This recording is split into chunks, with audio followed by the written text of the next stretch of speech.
العدسة هي اكتر حاجة بتوصل الشعور اللي انت عايز توصله للناس من قبل المونتاج.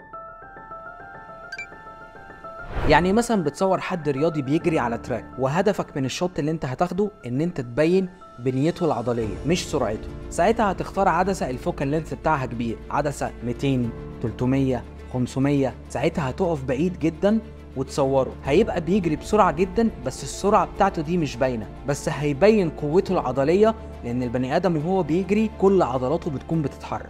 اما مثلا لو عايز تبين سرعته، ساعتها هتختار عدسه واسعه بين مثلا العدسه 16 لغايه ال 24، والشخص هيعدي من قدام الفريم وهتبقى كده بينت سرعته. ويفضل في الحالتين تصور بفريم ريت عالي، يبقى انت كده معاك شوت بيبين المعنى اللي انت عايزه، وفي نفس الوقت معاك فريمات كتير تقدر تبطأ في الفيديو او تسرعه. لو اي حد فيكم عنده مشهد ممكن يقول لي ايه هو المشهد بتاعه وانا اقول له ايه العدسه اللي استخدمها.